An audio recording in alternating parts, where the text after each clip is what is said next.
Good afternoon, and thank you for joining us. I'm Dr. Martha Buchanan, Health Officer and Senior Director here at the Knox County Health Department. Our moment of gratitude today is dedicated to our staff who are orchestrating this weekend's testing event. This opportunity is in East Knoxville. We are pleased to provide this service in an area of the community that lacks access to testing.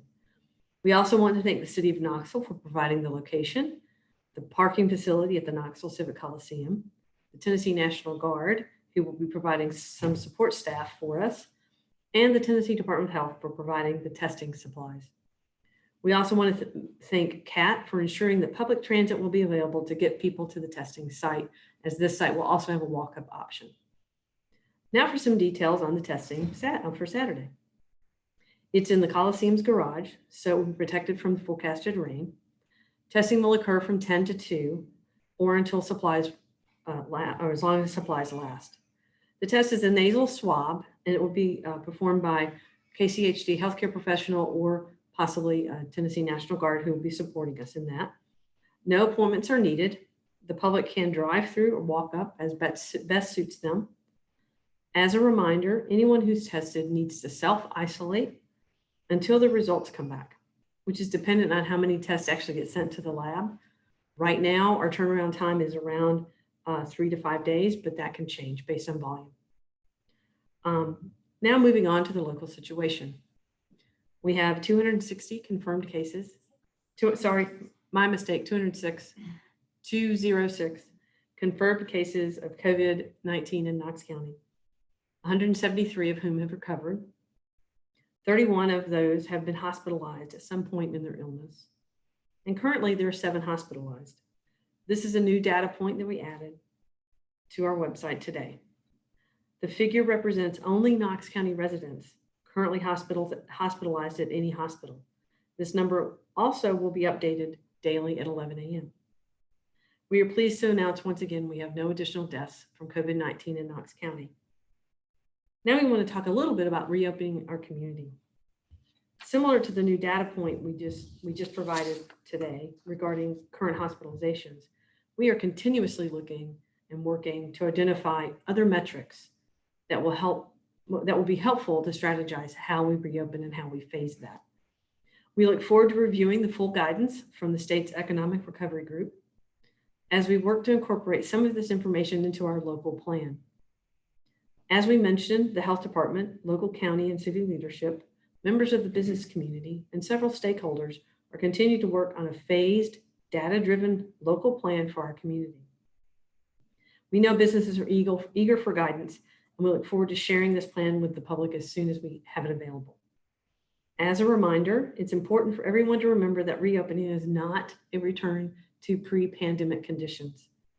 Even as our community reopens, it's imperative that everyone maintains social distancing and continues to follow infection control guidelines. Now I'll open it up for questions. Please go ahead and submit your questions at this time. From the Compass, how can the health department furlough 26 employees in the middle of a pandemic? What divisions are affected? So in being fiscally responsible, we felt it was appropriate for us to participate in the mayor's ask to furlough employees. A very difficult decision to make. At this time, given our current case count and our current situation and our current rate of increase, we are capable. We have the staff available to help manage those case investigations and contact tracing and all that goes along with that. A reminder that we have about 260 staff. So we have still over 200 people working every day to either provide some services that we're providing now or address the outbreak. Right now we have a little over 100 who are specifically working on COVID-19. There's a little bit of crossover between the two groups. So we also want to remind everybody that the mayor is on board and has agreed that if we need to remobilize or mobilize folks that have been furloughed, we can do that in order to continue to work on the response. We have a plan for expanding our teams and doing that with county staff and with our staff if we need to bring them back. Again, it was a really difficult decision. But we supported the mayor's economic, it was really a business decision, and we support the mayor's decision to be fiscally responsible. You touched on it there, but a follow-up question was, please reconcile the furloughs with your stated need to expand contact tracing. So I think we just answered that. Okay. Yeah, Scott, if there's anything additional there, please go ahead and submit it in the comments. From the Sentinel at Tuesday night's council meeting, Dr. B, you said you thought the county would be able to test as many as 600 people Saturday. Is that still the expectation? It still is. We're excited about that opportunity and hope that we'll be able to at least test 600 people this weekend. The Sentinel says, secondly, I know the testing supplies are low, but was there a particular moment when the county recognized the disparity in testing? It seems like it took a while to get something in East Knoxville. Well, I think I just remind that the health department's not all that far from East Knoxville. And we did do an event in a nearby part of the city previously. And as we looked at testing availability and as supplies became available, we considered where are the gaps in testing and decided that we'd have do testing in the East Knoxville area, specifically the 37915 zip code, because when we looked at our data of the people we had tested, we hadn't tested anyone from that zip code. And we also looked at cases as well. So we think it's an important move. We'll continue to do that. We'll continue to use our data to help us make decisions about where we should test. From WBIR, did KCHD have input on who are those folks being furloughed? We did. It was a county, all county directors had input. From WATE, what protective measures will be taken at the Civic Coliseum when it comes to protecting people walking up rather than driving through the testing event on Saturday? From my understanding, those will be in different areas. We'll have lots of people out there to point people in the right direction and help them get to the right place. The drive-up testing and the walk-up testing will not be exactly in the same place. From WBIR, our local counties meet the benchmarks for reopening for the most part, but there are some larger counties in Tennessee that don't. So how do we keep Knox County and East Tennessee in its protected bubble once the state opens back up? So I think part of that is going to be that we're going to be asking everyone to continue social distancing, continue good infection control measures, and doing all the things that they're doing now. Just some businesses are going to be allowed to open up. Those businesses will follow guidelines as well, limiting the number of people in there, keeping social distancing present within the company, and all of those things, and regular cleaning. We'll be getting that specific guidance out for businesses soon. And so that's going to be happening across the state. And if you saw the county mayors yesterday, they've all agreed that they're going to implement a similar plan and do a similar phased reopening, which we believe will help keep people safe. Also from WBIR related to that, are there fears of tourists from across the state and country bringing more COVID contamination to our area, especially since some of our area is highly tourist directed? Certainly, we expect that other people, that travel will increase and people will be coming back into East Tennessee. But again, there'll be guidelines in place for businesses and visitors and residents alike to observe social distancing and take measures to protect themselves and others. From WBIR, many of our viewers say it seems too early to reopen. Why is KCHD confident in reopening next week? I think there are a couple of things going on that make us feel comfortable with taking this step. One is that, we never had a big peak. We've had a slow increase in the number of cases, and that's pretty much stayed the same. We haven't had any big shift in that. So we believe that it's safe to reopen. We'll continue to see that slow increase. Hopefully not have a peak. If we do, we'll have to take measures to adjust the reopen. And also, to be honest, closing down businesses was never a long-term solution to keeping the COVID-19 numbers down. What's going to be really important is for us to do contact tracing, getting folks who are at risk out of the population so that we can stop that transmission. When you look at other countries where they've had to do these things related to HIV or Ebola, getting those people that might make other people sick out of the general population is really how you stop that chain of transmission. And that's what my team and our community will be working to do. From the Compass, State Health Commissioner Dr. Lisa Piercy said yesterday there are clusters of infections in workplaces, churches, and certain immigrant communities across the state. Has KCHD identified any clusters in these or other places in Knox County? We've had some clusters. Our staff has worked, a small number, and they've been really small clusters. So a cluster is a group of people that share a common place and have common exposures, and you have cases within that group.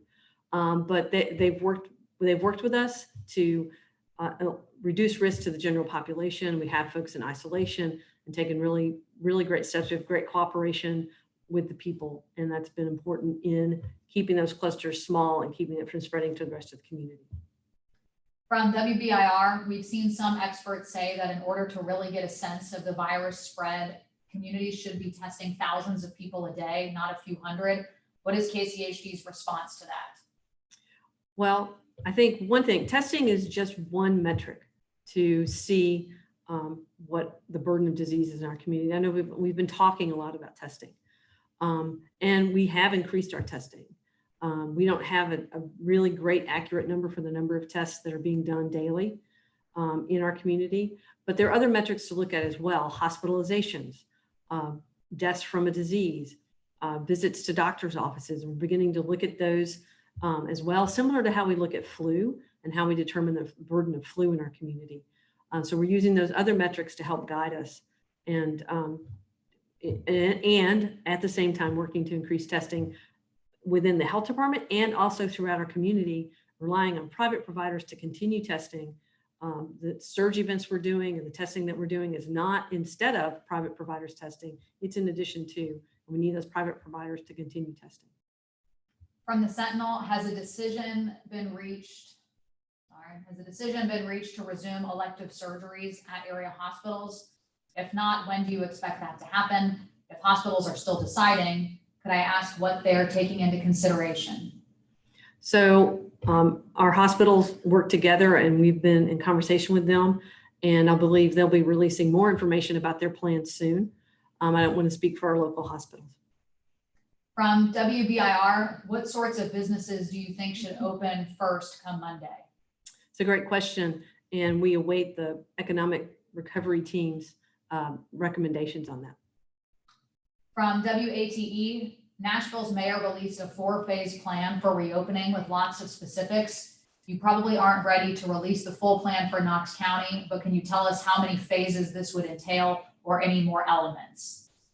I think our finalized plan will be, again, based on what we get from the governor's economic recovery group. But it will be phased. Exactly how many phases, I don't know at this time, but it will be a phased approach. From WBIR, what data, calculations, and metrics are you using to determine how and whether we should reopen? And then what would it take to shut back down? So we are looking at our percent increase of cases each day. And again, that's remained really steady. It's increasing, but it's been very steady. It hasn't popped way up, the percent increase in cases every day. And our case count hasn't really popped up. We haven't had a big spike. So that's one piece of information we're looking at. So we know that we've slowed the spread by the things that we've done. And as we reopen, we will use data points like hospitalizations, deaths, case counts, and doctor visits. It's something we use during flu season. We get information on people going to the doctor for respiratory illnesses. We call that syndromic surveillance, looking for those symptoms. And we're going to use that as in addition with COVID-19. We've already developed that mechanism to be able to pull that information out of the hospital system's data sets, just like we do with flu, and something that's already in place, something that we already use.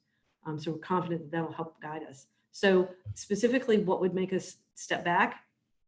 A sustained change in increase in any one of those numbers would help make us regroup, talk to our community leaders, and make a decision about, do we need to step back or not? But I think this is also an opportunity to talk about the community's role in making sure we don't have to step back. When businesses reopen, they need to really follow these guidelines. If we don't want to have to go back to where we are now, people are going to really have to follow the guidelines that are put out there, and we will get them out there soon. And individuals are going to have to follow the guidelines. You're going to have to continue social distancing, washing your hands, staying home if you're sick. all of the things that we've been doing as individuals, we need to continue that. The difference is going to be that some businesses are going to reopen, but they're going to reopen with guidance, and they need to follow that guidance so that we don't have to come back and say, oh, we did that too fast, and we have to go backwards.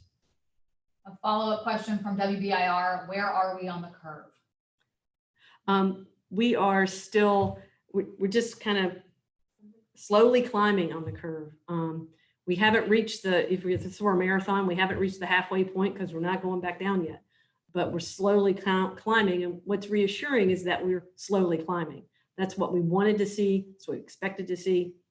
We do expect when we reopen that we might have a couple of days where the increase is a little bit more than it has been after we've been open for, remember, COVID-19 has a 14-day incubation period, so it's take us some time to see that information. But we were watching those indicators very closely. From the Compass, a follow-up to the cluster question. I know you are reluctant to identify specific locations, but can you tell us in general terms where these clusters are located? Churches, manufacturing plants, essential businesses that have remained open? Sharing that information is really not helpful to the public. What the public needs to know is that there's COVID-19 in our community. We have community spread. And no matter where you live or where you are, you need to follow social distancing guidelines and infection control guidelines. Right. If we need to let the community know in general about a cluster, would be a situation where we can't identify all the people at risk. And then we have to make an announcement for people who might be at risk to contact us. That hasn't happened. We've had good cooperation. We've been able to identify those at risk and help take them out of circulation so they're not making other people sick. So at this time, it doesn't benefit the public to have that information. Again, the public needs to know about general infection control and social distancing right now. From WATE, have any more citations and/or warnings been issued for failure to follow the emergency order since the last count of 8 warnings and 1 citation? It's a great question for the city. The county, we haven't issued any warnings or citations. From WBIR, how many people have you all tested this week? Are there supplies to increase or even just sustain that long term? We've Monday and Tuesday, we tested right around 700 people, a little bit lower than that. Today we restarted testing, and I don't have that number off the top of my head right now because we haven't finished testing. So we're still testing right now. So we'll have that information. We have, as we said before, we've kind of cut back and changed our plan a little bit to conserve supplies so that we have supplies to move forward with, and we have supplies to test people that call us who are high risk, or help people get tested who maybe their doctor isn't testing, or they maybe don't have a doctor, or they don't have insurance. Any other questions? Please go ahead and submit them now.